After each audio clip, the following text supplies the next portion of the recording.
25 अप्रैल 1945 के बाद हिटलर की जिंदगी का वाहिद मकसद अपनी मौत की तैयारी करना था। उन्होंने अपने बॉडीगार्ड हेंसलेंज को फोन किया और कहा, मैंने खुद को गोली मार ली है, तुम मेरी लाश को चांसलर के बाग में ले जाओ और इसे आग लगा दो। मेरी मौत के बाद कोई मुझे ना देखे और ना ही मुझे पहचान पाए। बॉडीगार्ड को उन्होंने मजीद ताकीद की कि उसके बाद तुम मेरे कमरे में वापस जाओ और मेरी वर्दी, मेरे कागजात, हर वो चीज जो मैंने इस्तेमाल की है उसे इकट्ठा करो और सबको आग लगा दो। सिर्फ एंटन ग्राफ की फ्रेडरिक द ग्रेट की ऑयल पेंटिंग को हाथ मत लगाना। ये मेरा ड्राइवर मेरी मौत के बाद बहिफाजत बर्लिन ले जाएगा। अपनी जिंदगी के आखिरी अयाम में हिटलर 50 फुट ज़ेरे जमीन बनाए गए एक बंकर में रहते थे। वो चांसलर के बाग सिर्फ उस वक्त जाते जब उन्हें अपने प्यारे कुत्ते ब्लॉन्डी को टहलाना होता। रेहान फजल की तहरीर आप नादिया सुलेमान से सुन रहे हैं। अपनी जिंदगी के आखिरी अयाम में हिटलर सुबह 5-6 बजे सोने जाते और सपहर को उठते थे। हिटलर के जाती मुआविन ट्रूडी जंगा आखिरी लम्हे तक हिटलर के साथ उस बंकर में थी। बीबीसी से बात करते हुए उन्होंने एक बार कहा था कि आखिरी 10 दिन हमारे लिए एक डरावने ख्वाब की तरह थे। हम एक बंकर में छुपे हुए थे और रूसी फौज हमारे करीब आ रही थी। हम बासानी उनकी फायरिंग, बमों और बंदूकों की आवाजें सुन सकते थे। हिटलर बंकर में इस आस में बैठे थे कि खुदा उनकी जान बचाएगा। लेकिन एक चीज जो उन्होंने पहले ही वाजे कर दी थी वो ये थी कि अगर वो जंग नहीं जीत पाते हैं तो वो बर्लिन को कभी नहीं छोड़ेंगे और अपने हाथों से खुद को गोली मारेंगे। लिहाजा हमें मालूम था कि क्या होने वाला है।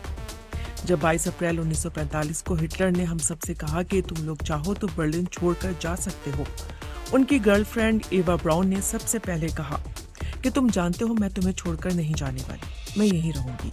और मेरे मुंह से भी ऐसे ही अल्फाज निकले थे। उस वक्त हिटलर के वज़ीर दिफा एल्बर्ट स्पेयर बंकर के पास उनसे मिलने और अलविदा कहने आए थे। बाद में स्पेयर ने अपनी यादों को मुज्तमा करते हुए ये बताया कि आखिरी अयाम में हिटलर की शख्सियत में बहुत तब्दीली आ चुकी थी। वो लिखते हैं, उनके आखिरी दिनों में हिटलर की हालत कुछ ऐसी थी कि उसे सिर्फ बोसा दिया जा सकता था। उनका सारा जिस्म कपकपाता और उनके कंधे झुके हुए थे। उसके कपड़े गंदे थे और सबसे अहम बात, उनका रद्द अमल बहुत सर्द था। मैं उन्हें अलविदा कहने आया था। मुझे मालूम था कि यह हमारी आखिरी मुलाकात थी, लेकिन उन्होंने ऐसा कुछ नहीं कहा जो मेरे दिल को छू जाए। हिटलर के बारे में किताब the life and death of Adolf Hitler के मुसन्निफ रॉबर्ट पाइन ने उस वक्त हिटलर की हालत को बयान किया है। वो लिखते हैं, हिटलर का पूरा चेहरा सूज गया था और उस पर बेशुमार झुर्रियां नमूदार हो गई थीं। उनकी आंखों में जिंदगी की चमक मांद पड़ चुकी थी। गोया वो एक बूढ़े गिद्ध की मानिंद बैठे थे। उनकी शख्सियत के बारे में सबसे यादगार बात यह थी कि वो एक शराबी की तरह लड़खड़ा रहे थे। वो एक ही माह में 10 बरस बूढ़ा हो गया था। बंकर में क़याम के आखिरी दिन हिटलर ने एवा ब्राउन से शादी करने का फैसला किया। The life and death of Adolf Hitler किताब में मुसन्निफ रॉबर्ट पाइन लिखते हैं कि सवाल ये था कि इस शादी का इंतजाम कौन करेगा। हिटलर को याद आया कि गोएबल्स ने वॉल्टर वेगनर से शादी की थी।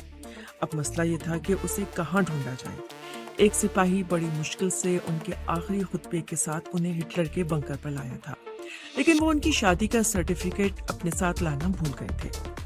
वो सर्टिफिकेट लेने के लिए वापस अपने घर चले गए। रूसी फौजियों की तरफ से शदीद गोलाबारी जारी थी। सड़कों पर मलबे के ढेर लगे हुए थे। शादी की तकरीब शुरू होने वाली थी। गोएबल्स ने बतौर हिटलर के गवाह के दस्तखत किए, जबकि बोरमैन एवा ब्राउन का गवाह बन गया था। उनकी शादी के सर्टिफिकेट पर 29 अप्रैल की तारीख दर्ज थी, लेकिन ये तारीख गलत थी क्योंकि रात के 12:25 का वक्त था। लिहाजा इसे 30 अप्रैल होना चाहिए था। शादी की दावत में हिटलर के 2 जाती मुआविनीन और उनका सब्जी खुर बावर्ची Bormann Goebbels, Magda Goebbels, general Krebs, general Burgdorf ने शिरकत की थी। एवा हिटलर की सेहत के लिए सब ने जाम उठाकर नेक ख्वाहिशात का इजहार किया। एवा ने उस दिन बहुत शराब पी थी, लेकिन हिटलर ने सिर्फ एक घूंट लिया और पुरानी यादों को ताज़ा करने लगा। उसने गोएबल्स की शादी भी याद की, लेकिन फिर अचानक उनका मिजाज बदल गया और उन्होंने कहा, सब खत्म हो गया, सब ने मुझे धमकाया है। अपनी जिंदगी के आखिरी दिन हिटलर कुछ घंटों के लिए सोते रहे और ताज़ा दम होकर उठे یہ دیکھا گیا ہے کہ سزائے موت کے قیدی اپنی موت سے ایک رات قبل عام طور پر سکون کی نیند سوتے ہیں۔ شیف بنانے کے بعد ہٹلر نے اپنے فوجی جرنیلوں سے ملاقات کی اور کہا کہ انجام قریب ہے، سوویت فوج کسی بھی وقت ان کے بنکروں میں گھس سکتی ہے۔ رابرٹ پائن لکھتے ہیں، ہٹلر نے پروفیسر حسین کو بلایا اور ان سے پوچھا کہ کیا اس کے سائنائڈ زہر کے کیپسول قابل اعتماد ہیں۔ ہٹلر نے ان گولیوں کا تجربہ کرنے کے لیے اسے اپنے پیارے کتے کو کھلانے کا بھی کہا۔ اس تجربے کے بعد حسین نے ہٹلر کو اطلاع دی کہ یہ تجربہ کامیاب رہا، بلونڈی کی سیکنڈوں میں موت ہو گئی تھی۔ خود ہٹلر نے اپنے پیارے کتے کی موت کا منظر دیکھنے کی ہمت نہیں کی۔ کتے کی موت کے بعد اس نے بلونڈی اور اس کے 6 پلوں کو ایک ڈبے میں ڈال دیا۔ اس ڈبے کو چانسلر گارڈن لایا گیا۔ اس کے پلے اب بھی اپنی ماں کے سینے سے لگے ہوئے تھے۔ دوپہر کے 2:30 بجے ہٹلر اپنا آخری کھانا کھانے بیٹھ گئے۔ اوٹو گوئنشے کو 200 لیٹر پیٹرول لانے کا حکم دیا گیا تھا۔ اسے پیٹرول کے کنستروں میں بھر کر اور اسے بنکر کے بیرونی دروازے کے پاس رکھنے کا کہا گیا تھا۔ کھانے کے بعد ہٹلر آخر میں اپنے ساتھیوں سے ملنے آئے۔ انہوں نے آنکھیں چار کیے بغیر ان سے مصافحہ کیا۔ ان کے ساتھ ان کی اہلیہ ایوا براؤن بھی تھی۔ ایوا نے گہرے نیلے رنگ کا لباس اور اطالوی موتیوں والے جوتے پہن رکھے تھے۔ ان کی کلائی پر پلاٹینم کی گھڑی تھی۔ پھر وہ دونوں اپنے کمرے میں چلے گئے۔ اس وقت جب حالات بہت سنگین ہو گئے، میگڈا گوبلز نے چلا کر کہا کہ ہٹلر کو خودکشی نہیں کرنی چاہیے۔ اس نے کہا کہ اگر اسے ہٹلر سے بات کرنے کی اجازت دے دی جائے تو وہ اسے ایسا نہ کرنے پر آمادہ کر لے گا۔ گیرہارڈ بولٹ اپنی کتاب ان شیلٹر وتھ ہٹلر میں لکھتے ہیں کہ ہٹلر کے باڈی گارڈ گونچے کا 6 فٹ 2 انچ دراز قد تھا اور وہ گوریلے کی مانند دکھتا تھا۔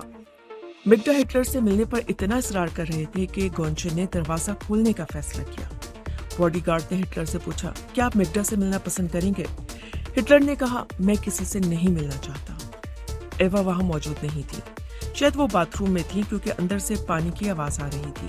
اس کے بعد انہوں نے دروازہ بند کر دیا۔ ہیزلنچ جو دروازے کے باہر کھڑا تھا نہیں جانتا تھا کہ ہٹلر کب خود کو گولی مار سکتا ہے۔ اس نے بارود کی ایک ہلکی سی بو محسوس کی تھی۔ روکسا اسمتھ ہٹلر کے بنکر میں ٹیلی فون آپریٹر تھا۔ عرصہ قبل بی بی سی سے بات کرتے ہوئے انہوں نے کہا تھا، اچانک میں نے کسی کو یہ آواز دیتے ہوئے سنا، لنچ لنچ، اب ہٹلر نہیں ہے۔ ہو سکتا ہے کہ انہوں نے گولی چلنے کی آواز سنی ہو، لیکن میں نے کچھ نہیں سنا تھا۔ سب سرگوشیاں کر رہے تھے اور اسی کے ساتھ ہی ہٹلر کی ذاتی سیکرٹری بورمن نے ہٹلر کے کمرے کا دروازہ کھولنے کا اشارہ کیا۔ میں نے ہٹلر کا سر میز پر دیکھا۔ اس کا رنگ زرد پڑ چکا تھا۔ ہو سکتا ہے کہ اس نے مرتے وقت اپنا ہاتھ بڑھایا ہو، جس سے اس طرف کا گلدان نیچے گر گیا اور ٹوٹ گیا۔ ایوا براؤن صوفے پر گری پڑی تھی۔ اس نے گہرے نیلے اور سفید رنگ کا لباس پہن رکھا تھا۔ میں اس منظر کو کبھی نہیں بھولوں گا۔ اس کے بعد لنچ نے ہٹلر کی لاش کو چادر میں لپیٹا اور اسے ہنگامی دروازے سے لے کر چانسلر کے باغ تک لے گیا۔ بورمن ایوا براؤن کی لاش لے کر آیا۔ جب وہ ہٹلر کی لاش میرے پاس سے لے کر گزرے تو اس کی ٹانگیں لٹکی ہوئی تھیں۔ کوئی مجھ پر چیخا، جلدی سے اوپر آؤ، وہ باس کو جلا رہے ہیں۔ لیکن میں اوپر نہیں گیا۔ ہٹلر کے سوانح نگاہ ایان کرشنا لکھتے ہیں، اس منظر کو ہٹلر کے آخری دنوں کے تمام ساتھیوں نے بنکر کے دروازے کے ذریعے دیکھا تھا۔ جب ان کی لاش کو آگ لگا دی گئی تو سب نے اپنے ہاتھ اٹھائے اور ہیل ہٹلر کہا، یعنی ہٹلر زندہ باد کا نعرہ لگایا، اور بنکر واپس لوٹ گئے۔ اس وقت تیز ہوا چل رہی تھی۔ جب آگ بھڑک اٹھی تو اس پر پیٹرول ڈالا گیا۔ آگ 2.5 گھنٹے تک جلتی رہی۔ رات 11 بجے گوانشے نے سپیریئر سروسز کے اہلکاروں کو جلی ہوئی لاشوں کو دفنانے کے لیے بھیجا۔ کچھ دن بعد جب سوویت فوجیوں نے ہٹلر اور اس کی اہلیہ کی قبر کشائی کی تو سب کچھ خاک ہو چکا تھا۔